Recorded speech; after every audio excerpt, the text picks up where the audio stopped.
ഇത് ഞങ്ങൾ കഴിഞ്ഞ ദിവസം ആൽഡിയിൽ പോയ സമയത്ത് അവിടെ നിന്ന് കിട്ടിയ സാഡൈൻസ് ആണ് കേട്ടോ. അതായത് നമ്മുടെ ചാള വെച്ചിട്ട് നമുക്ക് അടിപൊളിയായിട്ടൊരു കറി ഉണ്ടാക്കിയാലോ. 2 തരത്തിലുള്ള സാഡൈൻസ് ഉണ്ട്, ഓയിലിട്ട് വെച്ചിട്ടുള്ളതും വെള്ളത്തിലിട്ട് വെച്ചിട്ടുള്ളതും. നമ്മൾ വെള്ളത്തിലിട്ട് വെച്ചിട്ടുള്ളതാണ് എടുത്തത്.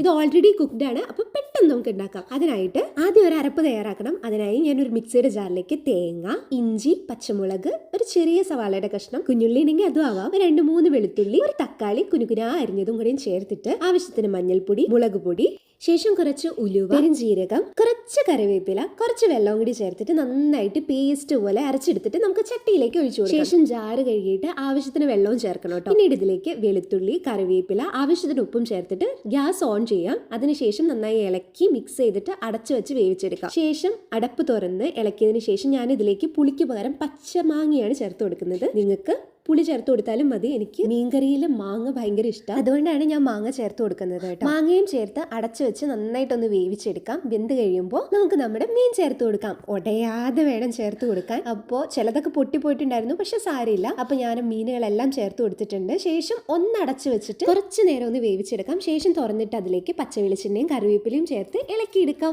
അപ്പം നമ്മുടെ കറി റെഡി ആയിട്ടുണ്ട്. എന്ത് രസാന്ന് നോക്കിക്കേ. കറി റെഡിയായ പിന്നെ ചോറുണ്ടാണ്ടിരിക്കാൻ പറ്റുമോ? കറിക്ക് വിഷമാവില്ല. അപ്പം ഞാനൊരു പാത്രത്തിലേക്ക് ചോറ് വിളമ്പി നമ്മളുടെ കറി ഇതേ നല്ല സെറ്റായി വന്നിട്ടുണ്ട്. എനിക്കതിലെ മീൻ കഷ്ണം കഴിക്കുന്നതിനേക്കാളും മാങ്ങ കഴിക്കാനാണ് ഇഷ്ടം. അപ്പോൾ എന്തായാലും കറി ഞാൻ വിളമ്പി എടുത്തിട്ടുണ്ട്. ഇതാ ഒരു മീൻ കഷ്ണം എടുത്തു. നല്ല ടേസ്റ്റ് ഉണ്ടായിരുന്നു. നമ്മൾ ചാള ഇതൊന്നില്ലെങ്കിലും ഈ ക്യാനിൽ കിടക്കുന്ന ഒരു മീൻ എന്നൊക്കെ പറയുമ്പോൾ നമ്മൾ പ്രതീക്ഷിക്കുന്ന ഒരു ടേസ്റ്റ് ഇല്ലേ, പക്ഷെ ഇത് ആ ഒരു ടേസ്റ്റേ അല്ല. നല്ല ടേസ്റ്റ് ഉള്ള മീൻ കറിയാണ്. എന്നൊക്കെ ഒരു കറി ഉണ്ടാക്കണമെങ്കിൽ മീനൊക്കെ കൂട്ടി കഴിക്കാനൊക്കെ ഇഷ്ടമുള്ളവർക്ക് കഴിക്കാൻ പറ്റുന്നതാണ്.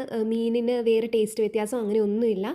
ഇത് മാങ്ങയൊക്കെ ഇട്ടത് കൊണ്ട് ഒരു എക്സ്ട്രാ ടേസ്റ്റ് എന്നൊക്കെ പറയുന്ന പോലെയാണ് എനിക്ക് തോന്നിയത്. മാങ്ങയൊക്കെ ഇട്ട് കറി കഴിക്കാൻ ഇഷ്ടമുള്ളവർക്ക് നല്ലതായിരിക്കും. ഒരു മാങ്ങയുടെ പീസും ആ ഒരു മീനിന്റെ കഷ്ണം കൂടെയും കൂടി ഒരു പിടി അങ്ങ് പിടിച്ചാൽ ഒന്നും പറയാനില്ല. പിന്നെ ഈ മീനിന്റെ പ്രത്യേകത എന്താണെന്നറിയോ? ഈ മീനിന് മുള്ളില്ല. കണ്ണും പൂട്ടി വേണമെങ്കിൽ കഴിക്കാം, കുട്ടികൾക്ക് കൊടുക്കാം, ഒന്നും പേടിക്കാനില്ല. മുള്ളെന്ന് പറയുന്ന സാധനമേ കാണാനില്ല. അപ്പം ഇനി അൽഡി പോകാൻ നേരത്തെ ഇതൊന്ന് വാങ്ങിച്ച് ട്രൈ ചെയ്ത് നോക്കുക. 5 മീനുള്ള ഒരു ക്യാനിന് 90 സെൻസ് ആകാണ്ട വരുന്നത്. അപ്പം ഇത്രയുള്ളൂ. Tata, bye by.